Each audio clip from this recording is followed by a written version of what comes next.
You are 34. You have $310,000. Your brother makes the same salary. He has 14,000. The difference is not your job. The difference is not your luck. The difference is one decision you made 10 years ago, and the 10 years of being mocked for it. This is your life driving the same car for 10 years. You are 24. Saturday, April. A used car lot. The salesman wears a polo one size too small. He calls you boss, shakes your hand too long. He walks you past the trucks, past the leather seats. He stops at a 2013 Toyota Corolla. Gray, cloth, 71,000 miles. A dent on the bumper he calls character. You sit inside, plain wheel, firm seat. Nothing inside this car will impress anyone you know. You pay $9,400, cash. You drive home with the windows down. The AC makes a sound. You will learn to ignore it for the next 10 years. That night you sit at your kitchen table. You do the math on a piece of paper. $400 a month, invested for 10 years. The number is large enough that you read it twice. You fold the paper, put it in a drawer, forget about it. The next morning, gas station. You pump $14 of regular. The man next to you fills a black BMW. He looks at the Corolla, looks at you, says nothing. At the office, a coworker named Greg parks beside you. Greg drives an Audi he cannot afford. Greg laughs. Greg says, "Bro, is that yours?" You say yes. Greg says, "Did you lose a bet?" A month later, lunch with Frank. Frank is your father's oldest friend. 26 years in finance. He does not give advice unless asked. You tell Frank you got a deal on the Corolla. Frank does not say good job. Frank chews. Frank swallows. Frank says, "Do you know what a car actually is?" You say transportation. Frank shakes his head. Frank says, "Most people don't buy cars. They buy permission. Permission to feel successful. Permission to be seen. Permission to stop asking themselves who they are." You stop chewing. Frank says, "The Corolla is the first time you didn't buy permission." You laugh. Frank does not. Frank wipes his mouth. You don't know it yet, but 10 years from now, this will be the most expensive lunch I ever had with anyone. You drive home in the Corolla. You do not know it yet. You are 26. The Corolla has 89,000 miles. The seat squeaks now. You've stopped hearing it. Tuesday morning, a coffee shop. You order a black coffee for $2. The barista is 16. Her iPhone costs more than your car insurance. She does not look at you twice. You sit by the window. The lot fills. 3 Teslas in a row. 2 BMWs. A G-Wagon. You look at your Corolla. It looks like a joke nobody laughed at. That afternoon, Jordan calls. Jordan is your younger brother, 23, 8 months at his job. Jordan says, "I bought a car." You ask what kind. Jordan says, "A 2023 Acura, lease, $490 a month, basically free." You drive to Jordan's apartment that weekend. The Acura sits in the lot like a polished black bullet. Jordan walks around it the way men walk around things they cannot afford. Jordan's phone buzzes. Jordan glances at it. Something flickers across his face. He puts the phone away without answering. You don't ask. The car is still the car. Monday, the office. Greg is back. Greg has new rims on the Audi. Greg says, "Still rocking the Toyota?" You say yes. Greg says, "Man, you good? Like financially? You good?" You say you're good. Greg walks away. You sit in the Corolla for 30 seconds. Your hands on the wheel. You are not okay. Not because of money, because of the way Greg said it. That night, grocery store, 9 p.m. A woman loads groceries into a Range Rover next to you. She is alone. Her cart is full of frozen meals.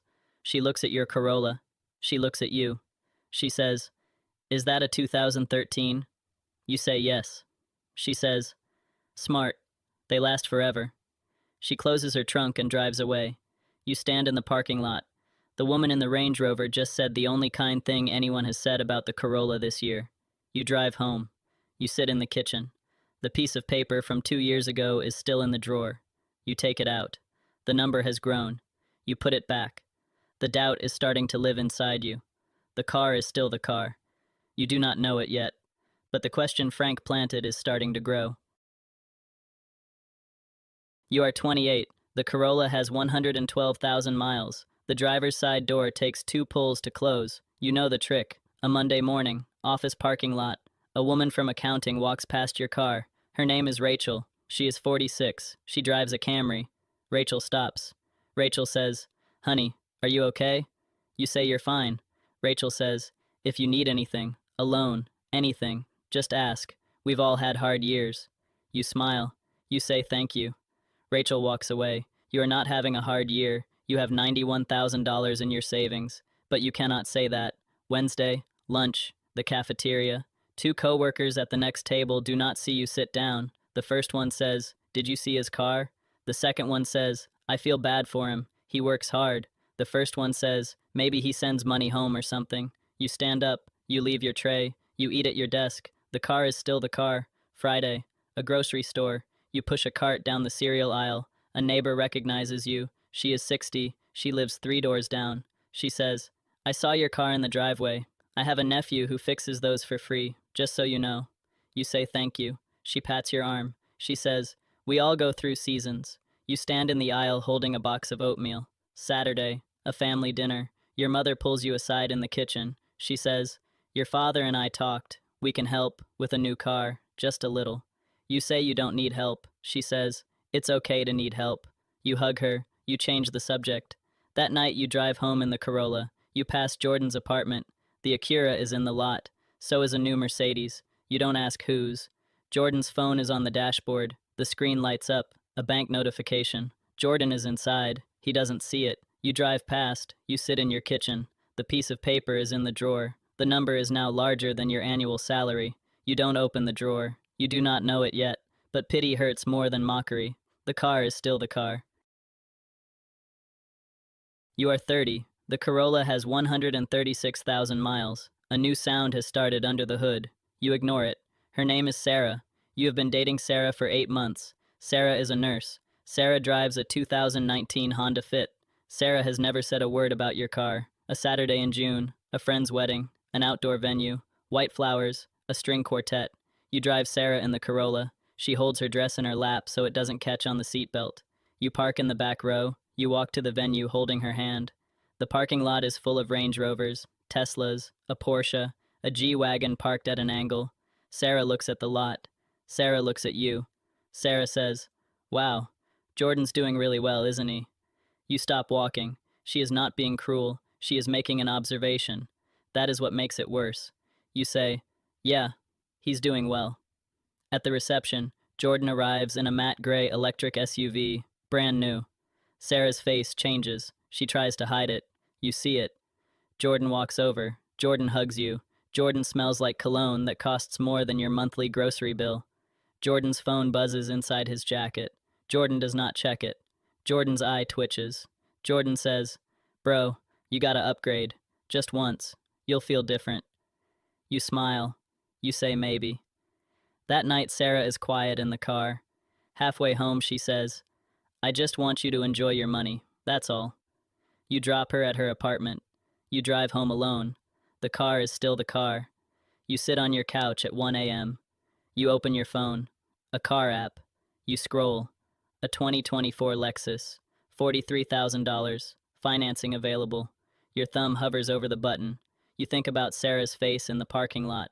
You think about Jordan's cologne. You think about Frank. You close the app. You put the phone down. You sit in the dark for 20 minutes. You open the drawer. You take out the paper. The number is $148,000. You put the paper back. The next morning, a gas station. You pump $15 of regular. A man at the next pump is filling a brand new pickup truck. He is on the phone. He says, "Yeah, $800 a month. I can barely breathe." He hangs up. He smiles at you. He says, "Nice morning." You say it is. You drive home. You sit in the kitchen. Your phone lights up. A text from Sarah. It says, "I'm sorry about last night. You don't need to upgrade for me." You stare at the screen for a long time. You do not know it yet, but tonight was the night you almost broke. The car is still the car. You are 32. The Corolla has 162,000 miles. The check engine light came on 3 weeks ago. You drove it to a mechanic. He said it was a sensor. He fixed it for $90. The light is off. A Tuesday in February, 6 in the morning, 12 degrees outside. You walk to the Corolla in the dark. You turn the key. Nothing. You turn it again. A click. Silence. The battery is dead. You sit in the cold for 30 seconds. You do not panic. You have done this before. You call AAA. The driver arrives in 20 minutes. He is 25. He has a beard and a coffee in his cup holder. His name tag says Marcus. Marcus opens the hood. Marcus connects the jumper cables. Marcus looks at the Corolla. Marcus looks at you. Marcus says, "How long you had this?" You say 8 years. Marcus stops what he is doing. Marcus says, 8 years? Same car? You say yes. Marcus shakes his head. Marcus smiles. Marcus says, "My dad drove a Camry for 19 years, bought it cash, paid for my college with the money he didn't spend on cars." You stand in the cold. You say nothing. Marcus says, "Most people don't get it. They think he was cheap. He wasn't cheap. He was free." He starts the Corolla. It coughs. It catches. It runs. Marcus closes the hood. Marcus says, "Keep her going, man." He drives away. You sit in the Corolla. The heater starts to work. You do not put the car in gear for a full minute. Something moved. You do not know what it is yet, but something moved. You drive to work. The sun is rising. The car is still the car. That night you sit in your kitchen. You open the drawer. You take out the paper. You add a new number. The savings account is $241,000. You do not put the paper back this time. You leave it on the counter. That weekend, Jordan calls. Jordan asks if you can lend him $3,000, just until next month. You say yes. Jordan says, "Thanks, bro. I'll pay you back." You do not ask what for. You already know. You hang up. You sit on the couch. You realize something for the first time in 8 years. You are not behind. You were never behind. The car is still the car. You do not know it yet, but the doubt is dying.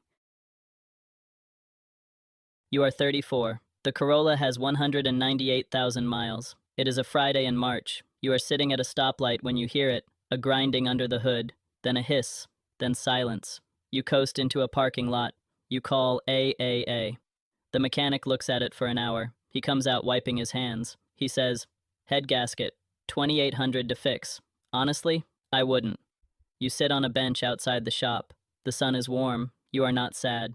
You take out your phone. You open your savings account. The number is $310,000. You look at it for a long time. That afternoon, Frank calls. Frank is 68 now. Frank is retired. Frank says, "Heard the Corolla finally died." You ask how he knew. Frank says, "Your father told me. He's proud of you, you know." You say nothing. Frank says, "Do you remember what I told you at that lunch 10 years ago?" You say you remember every word. Frank laughs. Frank says, "Most people don't buy cars. They buy permission. You were the first person in 20 years who actually listened." You smile. You wipe your eye. Frank says, "You didn't save money, kid. You bought yourself." He hangs up. That evening you walk to a used lot near your apartment. You see a 2021 Corolla, 46,000 miles, $11,800. You pay cash. You drive it home. Your phone buzzes. A text from Jordan. It says, "Can we talk? I'm in trouble." You read it twice. You text back. You say, "Come over." Jordan arrives at 9. Jordan sits on your couch. Jordan is 31. Jordan looks 50. Jordan says, "I owe 94,000, 3 cards, the lease, the watch." You make him coffee. You sit across from him. Jordan says, "How did you do it? Be honest." You think about Frank. You think about Marcus. You think about Sarah. You say, "I stopped buying permission." Jordan does not understand. Jordan will. One day. You drive him home in the new Corolla. The radio works. The heater works. The car does what cars do. You park in your driveway at midnight. You sit in the car for 1 minute. You think about the man at the gas station, the woman in the Range Rover, Rachel, Greg, Marcus, Sarah, your mother. They all saw a car. You saw the question. The question was never what should you drive. The question was, who are you? You finally answered it. Maybe you're the person driving the same car for 10 years. Maybe you're the one secretly worried you should be. Maybe you're Jordan. Either way, there's a question waiting in your driveway. Whether you answer it is up to you. If you want to see what happens when you stop buying permission entirely, drive safe.